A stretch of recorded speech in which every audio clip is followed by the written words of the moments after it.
Hi, I'm Paul Renier, and welcome to another edition of The Natural Door. Today we're going to learn about the Door County Land Trust and their role in preserving the unique natural landscapes of Door County, like Kangaroo Lake Preserve. The mission of the Land Trust, we protect lands that have scenic beauty, the open spaces, the farmlands, the open lands that people are very connected to, as well as protecting the ecologically important lands up here.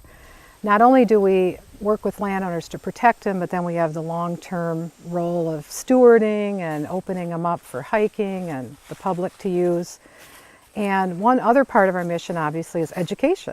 We all come here because of what we have up here to offer, what the county has to offer. It's a beautiful place. It has bluffs and water and all kinds of things that everybody likes, especially if you come from the city. Door County contains it all.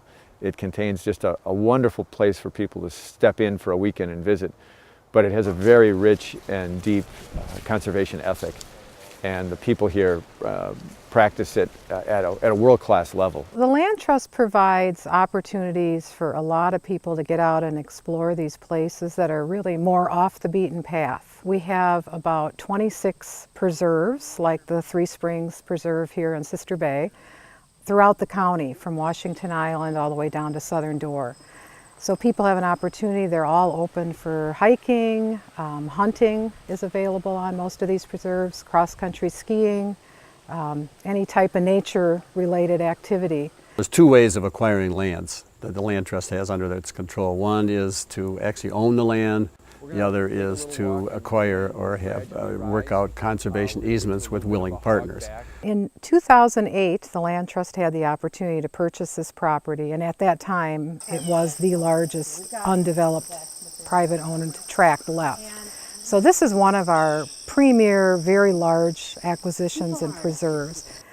We have a total of about 3,500 acres that we own and manage, and then the other half of our protected lands are actually still privately owned, and we use a tool called a conservation easement with the landowner. The Land Trust is really this very effective way for people to take lands that they own and love and preserve them in perpetuity. But people still own these properties. They own the properties. We do not have any particular responsibilities for those properties, except that we have to make sure that the easements are maintained. And that is extremely important, that whatever happens, if people turn them over to their next of kin or they sell their properties, the people that acquire the property, the new owners, have to abide by all the land restrictions, the easements that are on that property forever. There's nothing that can change that. The Land Trust also will be engaged in buying land, and in fact here at the Bayshore Blufflands they made a leap of faith and they bought a large tract of land.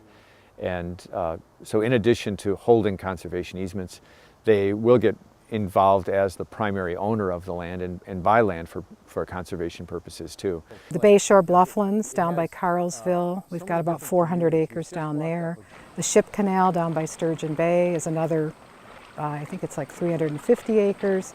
We've done a lot of protection on Washington Island. We were able to purchase almost the northern 2/3 of Little Lake over the past 6 years.